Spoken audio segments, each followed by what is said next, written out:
तो इंडिया में दुनिया की सबसे बड़ी वेजिटेरियन पॉपुलेशन रहती है और इवन जो लोग नॉन वेजिटेरियन हैं उनमें भी काफ़ी ऐसे हैं जो कि ज़्यादातर वेजिटेरियन खाना खाते हैं। अब मैं जब छोटा था तो मेरे घर में बोलते थे कि हमारे ग्रंथों में, हमारे वेदों में लिखा हुआ है कि हमें वेजिटेरियन रहना चाहिए। एंड आई एम श्योर कि आप लोग भी काफ़ी के घर में बोलते होंगे कि हमारे ग्रंथों में लिखा है कि हम लोग हमेशा से वेजिटेरियन थे, इंडियंस हमेशा से वेजिटेरियन थे। तो इस वीडियो में विल रिसर्च अबाउट दिस कि क्या सच में हमारे पूर्वज हमेशा से वेजिटेरियन थे या फिर ये सिर्फ एक मिथ है, और अगर मिथ है तो इसके प्रूफ्स क्या हैं। बट बिफोर दैट कमेंट्स में बताओ कि आप वेजिटेरियन हो या non vegetarian, and what do you think कि हमारे पूर्वज सच में हमेशा से वेजिटेरियन थे। तो करीब करीब 5000 साल पहले जाएं इंडस वैली सिविलाइजेशन में, तो वहाँ हमें काफ़ी जानवरों की हड्डियाँ मिली हैं, अलग अलग जानवरों की, और उन हड्डियों पे कट्स लगे हुए हैं। तो जो आर्कियोलॉजिस्ट हैं उन्होंने ये कंक्लूजन दी है कि इससे साफ साफ पता चलता है कि इंडस वैली के लोग जो थे वो नॉन वेजिटेरियन थे।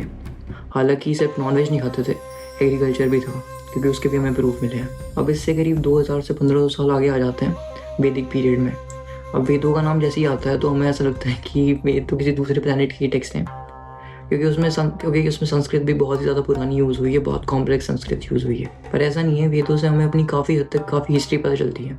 तो ऋग्वेद जो कि सबसे पुराना हिंदू टेक्स्ट है, हिंदुज़म का टेक्स्ट है, उसमें बार बार मीट कंजम्पशन का मेंशन्ड है और अलग अलग जानवरों का मेंशन है।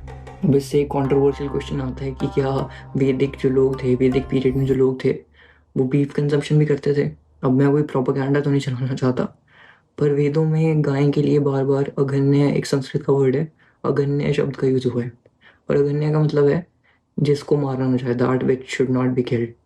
और इसका रीज़न भी था कि वेदों में, वैदिक पीरियड में जो लोग थे वो गाय के ऊपर बहुत ज़्यादा डिपेंडेंट थे, घी के लिए, दूध के लिए, दही के लिए, योगर्ट के लिए, वो सब चीज़ों पे गाय के ऊपर बहुत ज़्यादा डिपेंडेंट थे। तो गाय की बहुत ज़्यादा इकोनॉमिक वैल्यू भी थी और रिलीजियस वैल्यू भी थी। हालांकि कुछ स्कॉलर्स ऐसा मानते हैं कि सिर्फ उन्हीं गाय को नहीं मारा जाता था जो दूध देती थी, दूध देने वाली गाय को ही अगन्य मानते थे। पर ये डिबेटेड है। पर ये कितना इंटरेस्टिंग है कि लोग गाय को 3000 साल से ज़्यादा से पूजते आ रहे हैं। पर वैदिक पीरियड में जो लोग थे वो मीट कंजम्पशन करते थे, नॉन वेजिटेरियन थे वो। और हमारे घर वालों को, हमारे फैमिली में लोगों को वेदों के बारे में ज़्यादा कुछ नहीं पता है। तो इंडिया में वेजिटेरियनिज्म की शुरुआत हुई जैसे जैसे हमारी विजडम, हमारी फिलॉसफी की डेवलपमेंट हुई। और ये शुरू हुआ जब उपनिषद आए। तो उपनिषदों में डायरेक्टली ये तो मेंशन नहीं है कि हमें वेजिटेरियन बनना चाहिए, पर उनमें काफ़ी बार ये मेंशन आता है कि हमें किसी भी एनिमल को बिना किसी रिलीजियस पर्पस के मारना नहीं चाहिए। मतलब कोई भी सैक्रिफाइस होते थे जो, उनके अलावा किसी भी जानवर को मारना नहीं चाहिए।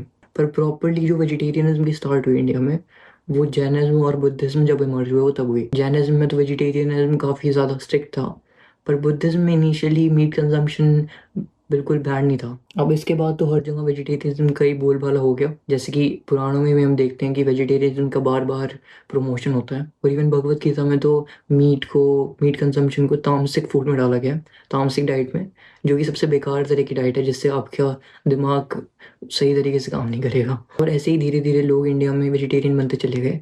इसके दो रीजन थे, एक तो रिलीजियस रीज़न था और उसके साथ साथ एग्रीकल्चरल रीज़न भी था, क्योंकि इंडिया में वेजिटेबल्स की कोई कमी नहीं थी।